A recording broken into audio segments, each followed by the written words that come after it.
Hello दोस्तों, नमस्कार। जितने भी ईपीएस 95 पेंशन धारक हैं, आप सबका हमारे नए वीडियो में स्वागत है। दोस्तों, आज एक बहुत ही महत्वपूर्ण टॉपिक पर हम लोग चर्चा करने वाले हैं, क्योंकि यह टॉपिक जितने भी ईपीएस 95 पेंशन धारक हैं, आप सबके मन के अंदर में इस प्रकार के प्रश्न हैं कि क्या 1 फरवरी तक ईपीएस 95 पेंशन धारकों की पेंशन में वृद्धि को लेके जो बात कही जा रही है, क्या वह हो सकती है या नहीं, और 1 फरवरी तक ईपीएस 95 पेंशन धारकों के लिए कौन से हल निकाले जाएंगे जिससे ईपीएस 95 पेंशन धारकों की पेंशन में वृद्धि हो जाएगी।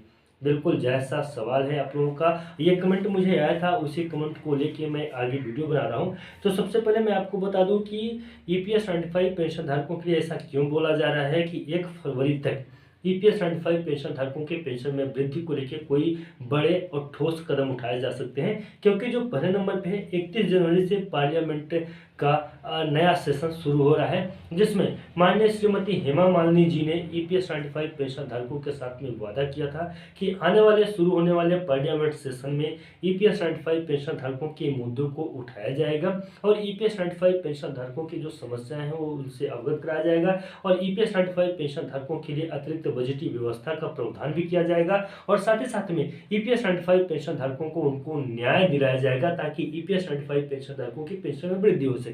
इस प्रकार की बातें जो तो हुई हैं 1 फरवरी से पहले। और साथ ही साथ में अब एक बात और मैं आपको बता दूं कि सभी प्रकार के सांसद मंत्रिमंडलों का भी पूर्ण रूप से ईपीएस 95 पेंशन धारकों की तरफ समर्थन है। तो इन सारी बातों को ध्यान में रखते हुए अगर देखा जाए तो हमें भी ऐसा लगता है कि 1 फरवरी तक ईपीएस 95 पेंशन धारकों की पेंशन में वृद्धि को लेकर कोई ठोस कदम उठाए जा सकते हैं। लेकिन अगर हम लोग ये यहाँ पे ये भी देखें कि ईपीएस 95 पेंशन धारकों की पेंशन में वृद्धि को लेकर पिछले 4-5 सालों से लगातार संघर्ष किया जा रहा है। अभी तक सरकार या ईपीएफओ किसी ठोस निष्कर्ष पर नहीं पहुंच सके हैं कि ईपीएस 95 पेंशन धारकों को पेंशन की में वृद्धि किया जाए अथवा ना किया जाए, उन्हें पेंशन की राशि देना है या नहीं देना है। तो अगर जब तक ठोस किसी निष्कर्ष पर नहीं पहुंचते हैं तब तक के लिए ईपीएस 95 पेंशन धारक इस प्रकार की बातों पर वो यकीन नहीं करेंगे कि ईपीएस 95 पेंशन धारकों की पेंशन में वृद्धि 1 फरवरी तक हो जाएगी। और सत्य भी है, क्योंकि ईपीएस 95 पेंशन धारक जिस प्रकार से संघर्ष इतने लंबे समय से कर रहे हैं, उनको ईपीएस 95 पेंशन धारकों को न्याय नहीं मिला है। तो आने वाले समय में कौन सी ऐसी गारंटी है कि ईपीएस 95 पेंशन धारकों को मिल जाएगा।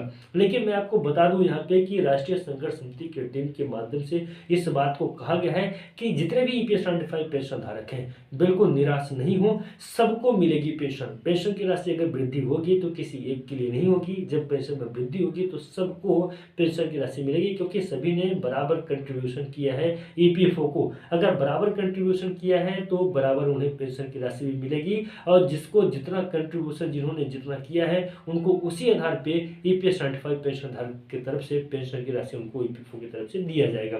तो सभी ईपीएस 95 पेंशन धारक भी काफी खुश हैं, उनके भी मन के अंदर में ये बातें हो चुकी हैं कि ईपीएस 95 पेंशन धारक पेंशन से लाभान्वित होंगे। अब देखना यह है कि 1 फरवरी तक क्या ईपीएस 95 पेंशन धारकों के लिए कोई नया नोटिफिकेशन या सर्कुलर जारी होता है या इसी प्रकार से आगे जो तो काम किया जाएगा। फिलहाल दोस्तों, आपको ये जानकारी और वीडियो कैसा लगा कमेंट में हमें जरूर बताइएगा। मिलते किसी नए वीडियो में और नए अपडेट में। तब तक के लिए नमस्कार, जय हिंद, जय भारत।